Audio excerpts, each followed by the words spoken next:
যেমনটি কিন্তু আপনাদের দেখাচ্ছি একে একে সব গাড়িতে এই কালো ধোঁয়ার যে বিষয়টি সেটি কিন্তু চেক করছে বিআরটিএ যে ভ্রাম্যমাণ আদালত বা যৌথ বাহিনীর যে ভ্রাম্যমাণ আদালতের বিশেষ টিম সেটি কিন্তু আমরা দেখতে পাচ্ছিলাম সকল গাড়ি থেকে তারা চেকপোস্টে যে চেকপোস্ট বসিয়ে চেক করছে, অর্থাৎ কোনো গাড়ি থেকে কালো ধোঁয়া যাতে বের হতে না পারে সেই দিকে কিন্তু ব্যবস্থা গ্রহণ করা হচ্ছে।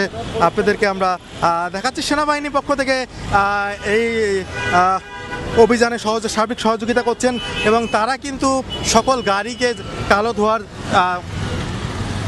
যে বিষয় সেটি কিন্তু তারা পর্যবেক্ষণ করছেন।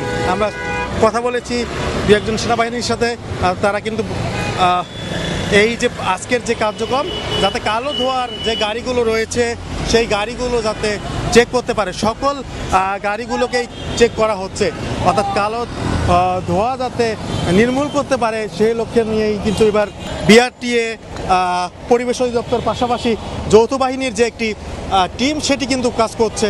আমরা আপনাদেরকে রাজধানী খিলখাত এলাকা থেকে সবচেয়ে দেখানোর চেষ্টা করছিলাম। ওই গাড়িটা কালা ধোঁয়া বেশি আসে, আর যেটা ঠিক মতো সার্ভিসিং করে ওটাতে আর কি বায়ু দূষণটা কম আসে। এই সার্ভিসিংয়ের কারণে গাড়ির কাজ কামের কারণে এটা আর কি বেশি হয়, কম বেশি হয়। নাম কি এটা মেশিনটার নাম আমি সঠিক জানি না, এটা বায়ু দূষণ মাপা, কালা ধোঁয়া বায়ু দূষণ মাপা।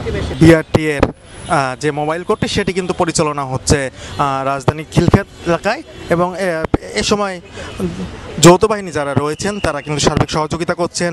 পাশাপাশি বিআরটিএর পক্ষ থেকে পরিবেশ অধিদপ্তরের পক্ষ থেকে এবারের অভিযান আজকের বিষয় হচ্ছে যে কোনো গাড়ি থেকে আসলে কালো ধোঁয়া বের হচ্ছে কি না সেটি কিন্তু যাচাই বাছাই করছেন এবং যাচাই বাছাই করে সবার সাথে কথা বলছেন যেই গাড়িগুলো থেকে কালো ধোঁয়া বের হয় তাদের বিরুদ্ধে ব্যবস্থা নেবেন এবং সেনাবাহিনীর পক্ষ থেকেও কিন্তু তদারকি করা হচ্ছে যাতে করে কোন যে গাড়িগুলো থেকে কালো ধোঁয়া বের হচ্ছে সেই গাড়িগুলোকে শনাক্তকরণ করা যায়।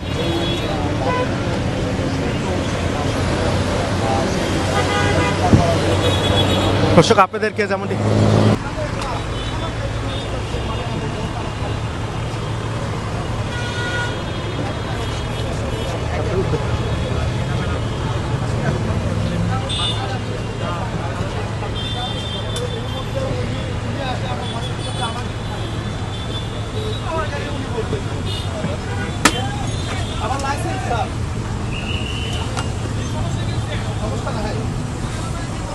এমন গাড়িগুলোকেই মূলত চেক করা হচ্ছে এবং আমরা দেখতে পাচ্ছিলাম রাজধানীর খিলখাত মোড় এলাকায় এই অভিযান পরিচালনা করছে বিআরটিএর পক্ষ থেকে, এছাড়া যৌথ বাহিনী কিন্তু রয়েছে এই অভিযানগুলোতে।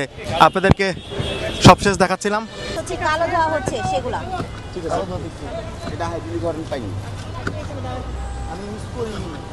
আমরা হাইড্রোলিক হর্ন চেক করছি, যারা হর্ন বাজাই ঠিক আছে, হাইড্রোলিক হর্ন চেক করতেছি এবং কালো ধোঁয়া পরীক্ষা করছি কি পরিমাণ দূষণ করে তারা।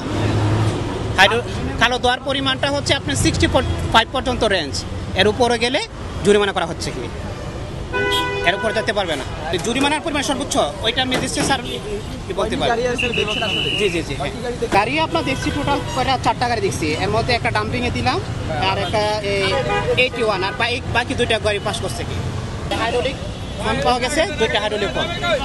এই গাড়িটাকে কি করা হবে এখন ওটা ম্যাজিস্ট্রেট স্যার সিদ্ধান্ত নিতে পারবে কি, মানে হাইড্রোলিক হর্ন ব্যবহার করা যাবে না? হ্যাঁ হাইড্রোলিক হর্ন ব্যবহার করা যাবে না। আমরা তো প্রায় অনেক বাসেই হাইড্রোলিক হর্ন দেখি। হ্যাঁ হ্যাঁ হাইড্রোলিক হর্ন। আচ্ছা এই অভিযানগুলো কি প্রতিদিন করা উচিত কিনা? আমরা প্রতিদিন করতেছি ইনশাল্লাহ, সর্বোচ্চ চেষ্টা। আমরা টানা 3 দিন যাবতে আমি নিজে 3 দিন যাবত করতেছি, প্রত্যেক দিন আমরা করার চেষ্টা করতেছি, প্রত্যেক দিনই।